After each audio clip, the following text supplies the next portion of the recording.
This is Listen Lakeland, the show that keeps you up to date on all the things that make our city a great place to live, work, and play.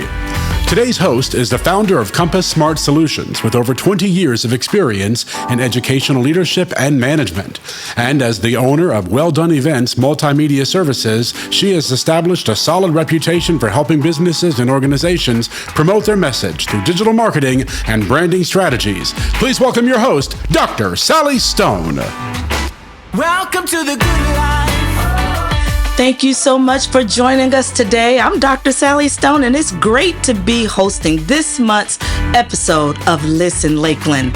This show is an extension of Lakeland Vision. For over 2 decades, Lakeland Vision has been a voice for the citizens of Lakeland, working with community stakeholders to create a bright future for our city.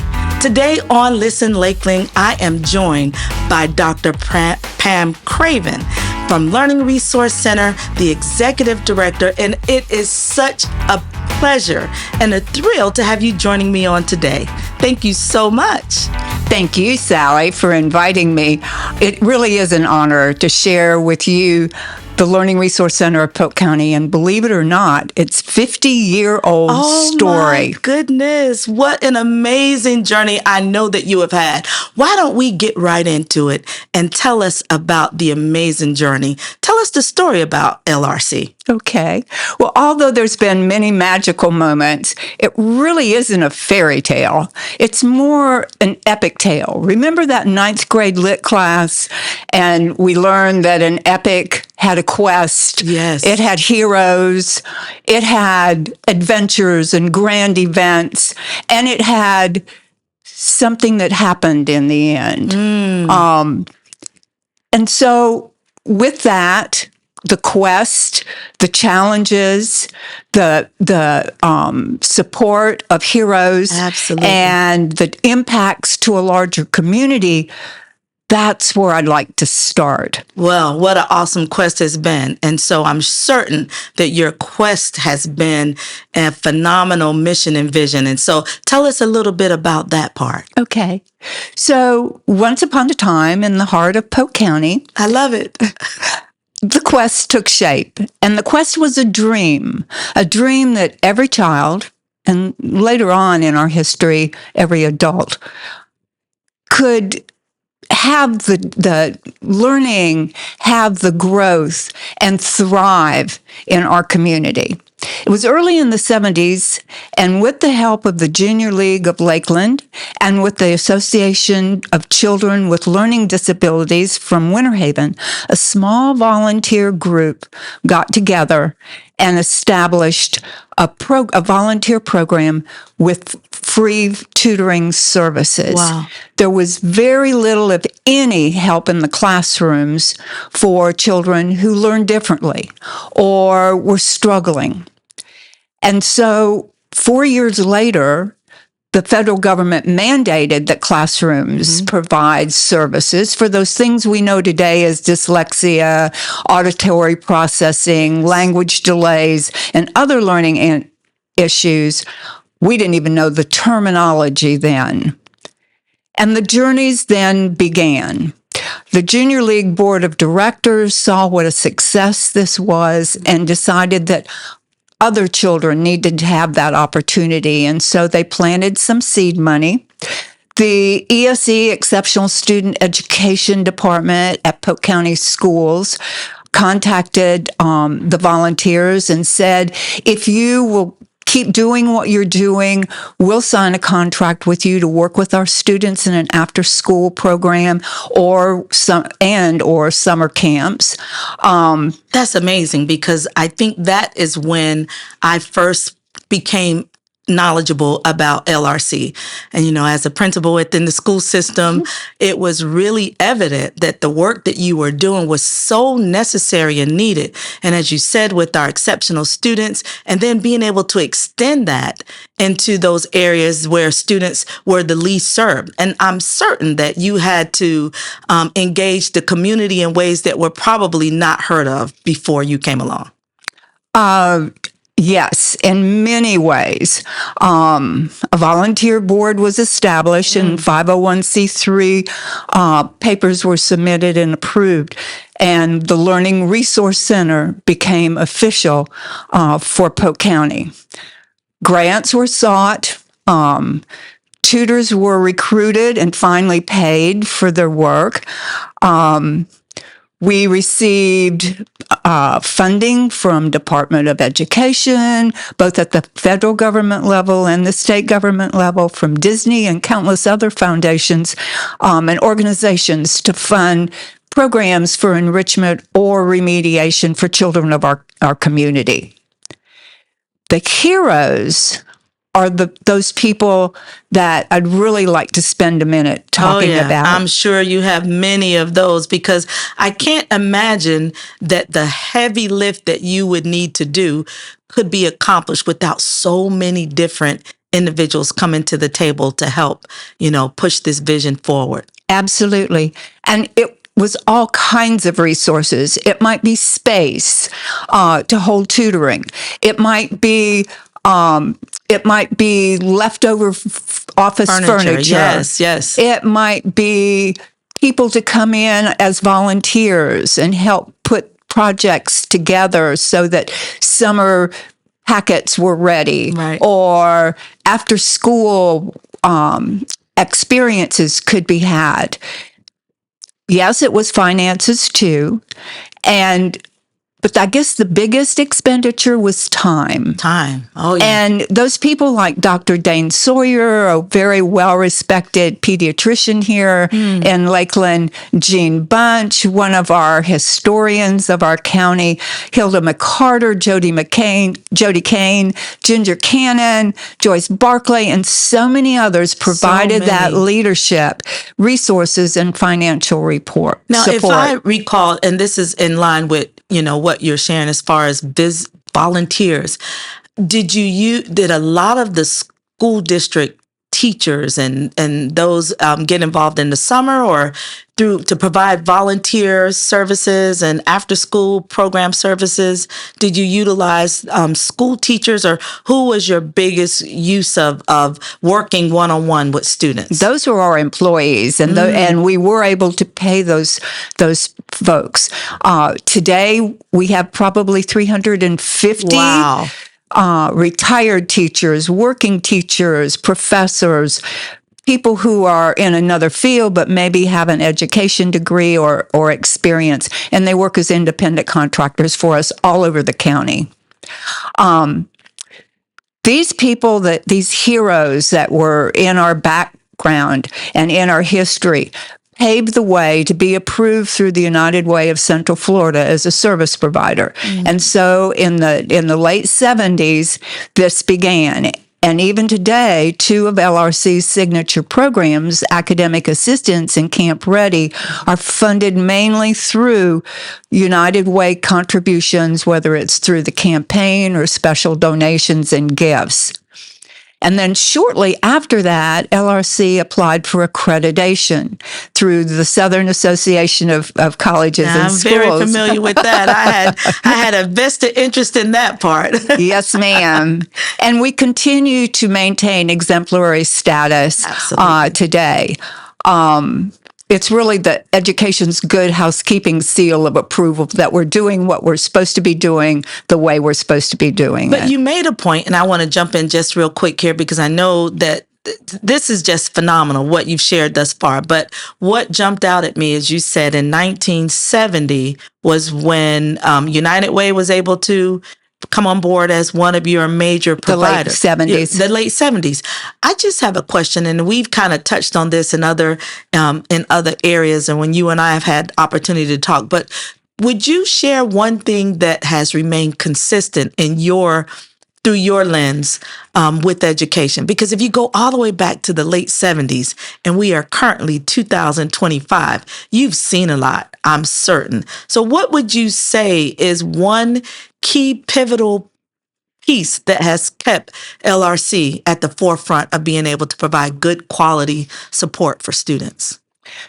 It has to be our people that work with us and for us Your and heroes, along with us. yes. Our heroes, but also our educators.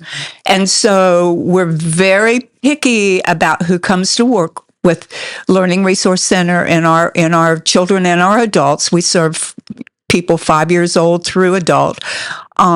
They need to have that learner as the central focus and pivotal place in every decision that they make. And it's that educator's job to find a way that child or that adult learns best, and then to provide those roads to that success. And if I could think of anything that we do, that's what we really, really do best. For certain. And I know that has become a hallmark of your program and a testament to your leadership, and that every decision that is made in the best interest of making sure you find a way for that student to be successful. And that has got to have been a huge piece. And you're probably going to get to it, but again, what are some of the challenges? Those are successes, but then there has to have been some challenges, and you may already be getting ready to it, but I just want to throw that out there as you continue this journey. Okay. Well, I won't give you all of the challenges, because you well know as a nonprofit, every day you wake up, it's an adventure. To be sure. And it really involves every piece of expertise and experience, and sometimes patience. Yes. To make sure that the road is still there underneath you and you're going in the right direction. The challenges have been many in the 50 years. I've been with the Learning Resource Center for 25. I'll not linger over the devastation caused by Hurricane Irma or the devastating damage by COVID for 2 years. However, there are other challenges, and one of the main ones, of course, is funding. Funding, yes. So annually, LRC applies for grants to underwrite programs that other contracts or other means of funding don't accomplish. As you well know, children in our county live in poverty. Yes. 1 in every 4 children live below the poverty level. And if you're hungry or you live in fear, it's really, really hard to learn. Yes. Also, more than 50% of children come to kindergarten not ready to succeed. That means they may not know their last name or their basics, letters, or just that sounds go along with their language. What we're finding more and more in the 21st century is the lack of language development, vocabulary development.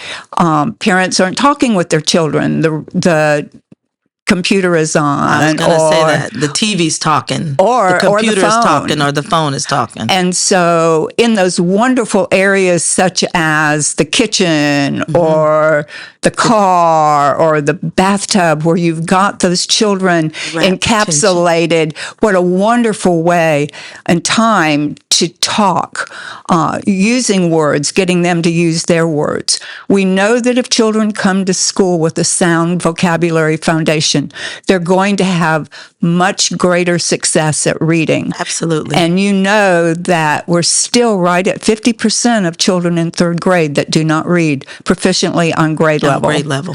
We're in the bottom quartile in the state of Florida as far as the district and our readers. Which is phenomenal because, and this is just one point of hurrah and congratulations, the Polk County School District was able to improve their grade this year, which was absolutely amazing. And hats off to all of those administrators and teachers and the entire team that worked to ensure that students are able to have that solid foundation. And I remember a report that said they measured the number of words a student was able to in their vocabulary in kindergarten. And there was a clear differentiation and a gap between those students that were not kindergarten ready and the number of words that they had in their vocabulary and were able to use. Absolutely. And we talk about the expressive, the words that they can talk and use Yes. for their ideas and their thoughts and their information. But that receptive vocabulary, that vocabulary that's in their brain, that when I say, put the paper underneath the table, there's an understanding of what underneath is. Absolutely. And the only way we get that, because we're wired for sound, but we're not wired for reading. I love and the way you say of, that. Yeah. And that kind of vocabulary is through teaching. And with our parents and our families as our first teachers, Absolutely. That's where it has to begin. And it has to begin with that. I mean, there is no other way to get along at the pace that needs to be gained without the parent.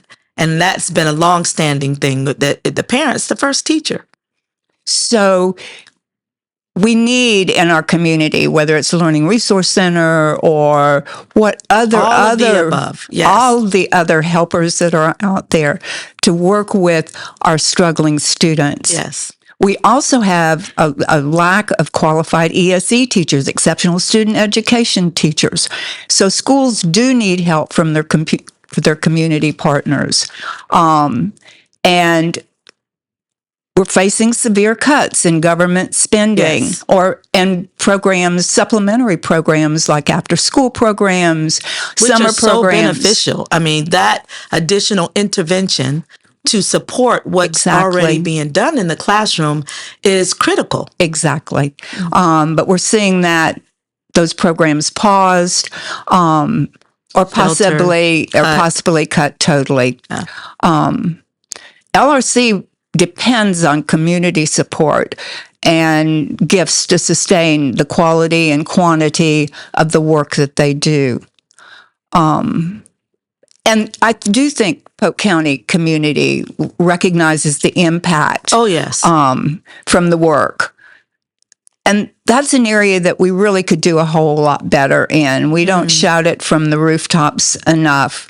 But now is a good time to shout a little bit, because with, the record of success that you've been able to garner with all of the community support and the heroes and the volunteers and the teachers and everyone that is committed to education, I think that knowing and being aware of specifically what you need is something that people really would like to have more information about, because people do want to help. They want to give, they want to support, but sometimes they don't know specifically. I might not be a teacher or have a degree in education, but I can volunteer. Right. Businesses may not necessarily be able to come in and do some things because they're running their business or they're an entrepreneur, but they can also give in other ways. So what are some ways that you really think that the community can engage, whether they're for-profits, nonprofits, businesses, school systems, all of the above?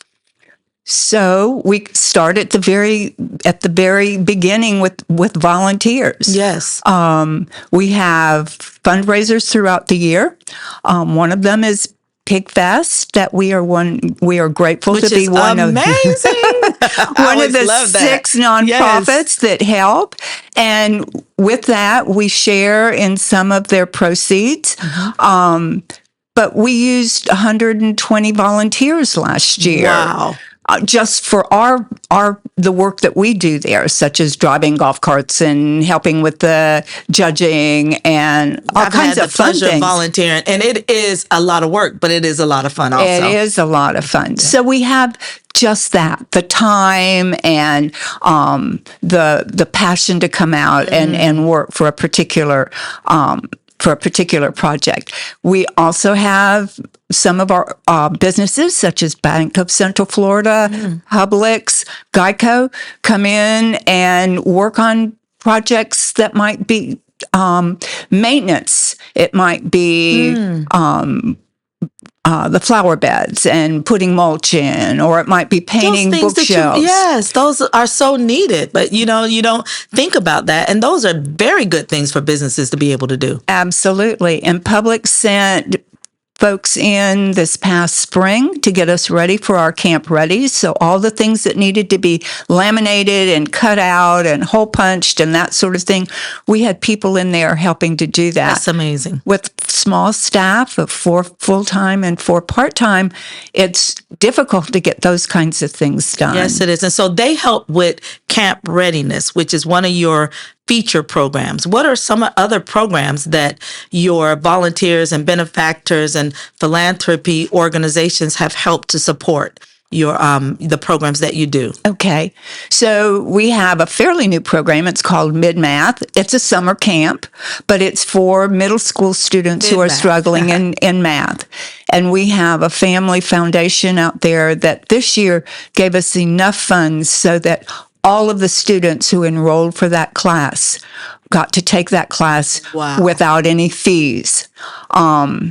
We have another class that is called Game Design, and it's just exactly what it is. Exactly what it is. And that's for that 6th grader through 9th grader. I'm sure you had a wait list on that one. We did. We did. And we have scholarships available for that.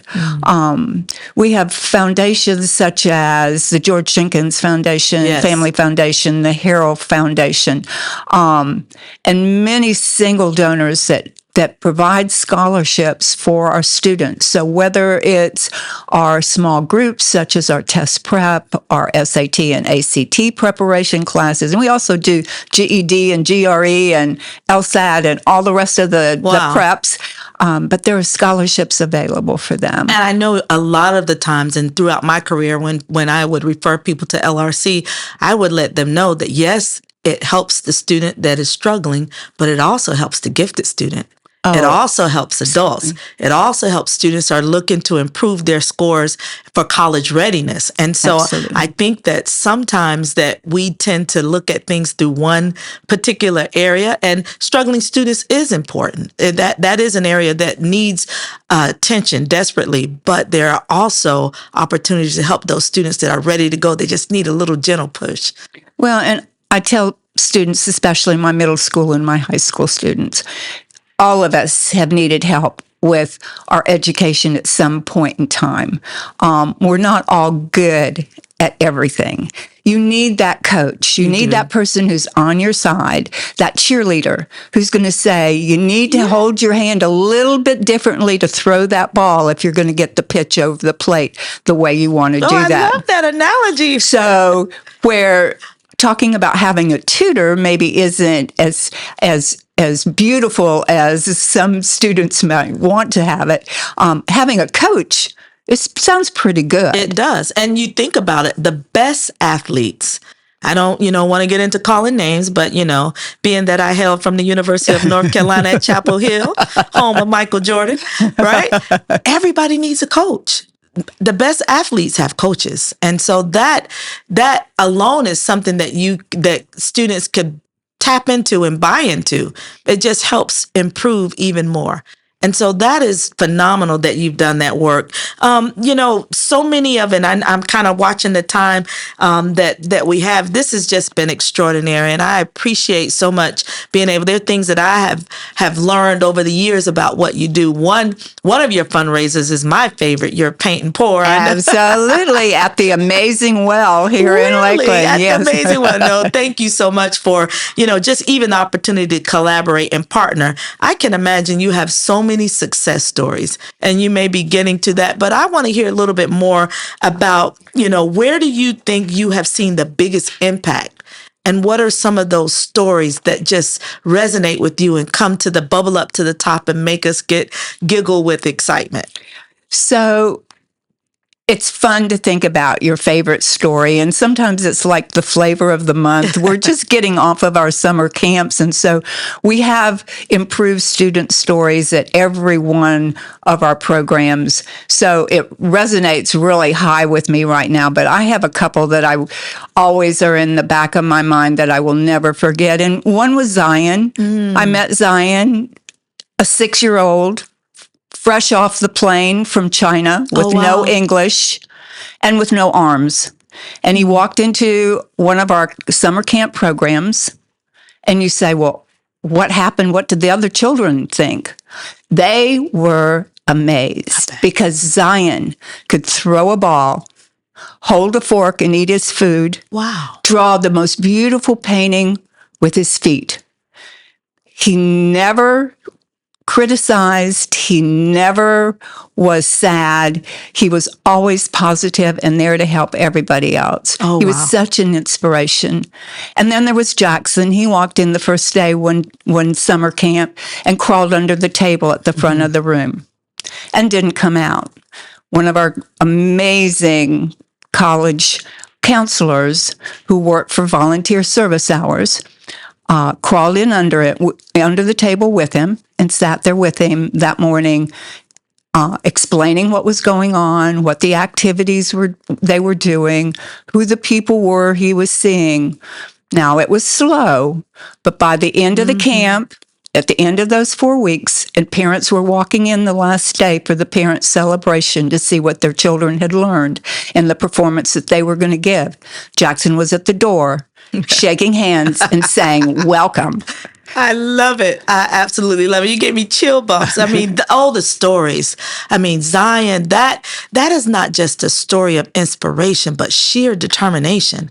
I cannot imagine not having arms, but being able to still, throw and eat with his feet and have a positive attitude. Absolutely. And you said Zion was 6. He was 6. Oh, you're setting him up for success. That was a few years ago, and so he's gone on to college, and he is a success. And then just a few years ago, we had a young student by the name of Max, and Max had just finished 6th grade, and he had not been successful in school. Behaviors were showing up that were not always good. And so his mother and father enrolled him in Florida Virtual School and came to Learning Resource Center and said, "We need a tutor to work along with him." I'd like to read just a portion of the letter that Mom wrote me a couple years ago. "The purpose of this letter is to extend our gratitude to the Learning Resource Center for helping Maximus to maximize his learning potential. The Learning Resource Center provided Max with individualized attention that addressed his special needs. Max began tutoring, and his tutor learned Max's learning style and helped him to excel. Max succeeded in completing several advanced placement classes with A+. Max will graduate with honors, this is a couple years ago, and inducted into the National Honor Society for the Aerospace Academy and Kathleen High School. The Learning Resource Center provided a foundation for achieving his current grade point average of 3.5 and straight A's through the last 2 remaining semesters. Max went on to pass the Federal Aviation Agency standardized test and receive certification for unmanned commercial aircraft. He also began classes to obtain his private pilot's license, and he completed his first solo flight with 3 takeoffs and landings. He went on to Embry-Riddle University to further his education on a scholarship. And he attributes his many achievements and successes to the foundation and tutoring assistance he received from the Learning Resource Center. Wow. And she closes with, "The Learning Resource Center provided Max this important and necessary foundation on which he will continue to build his amazing future." Absolutely. That is simply phenomenal. And I can't think of a better way to bring our time together to a close for every Zion and every Jackson and every Maximus and every student that, didn't know that they could be the very best that they could be, and all the work you've been able to do. I salute you, Dr. Craven. You have done an amazing job and amazing work with your team and everyone that has come on board. And I do believe that you are going to continue to do even better. You're going to reach every single goal that you've set for yourself. And so as we come to a close, if you would like to just say one more thing as we're getting our countdown, I want to leave our guests with one ask that you may have. Okay. Well, help us celebrate our 50th birthday. Go to our website, lrcpoke.com. It'll have all different ways that you will be able to participate with the resources that you have. And so it is 50 years later that our story will continue, and hopefully it'll never end. That's amazing. Thank you so much for tuning in to Listen Lakeland. Your feedback is valued, and we encourage you to head over to www.lakelandvision.org to participate in our monthly survey related to today's show topic. Thank you, Miss Pam Craven, for being here today. Thank you, It was Sallie. amazing. I said, welcome to the good life. Listen Lakeland is brought to you as a collaborative project between Lakeland Vision, the City of Lakeland, and Hall Communications, a community working together to provide an exceptional quality of life. Want to watch the show? Check out the video version at lakelandvision.org. Thank you for being with us.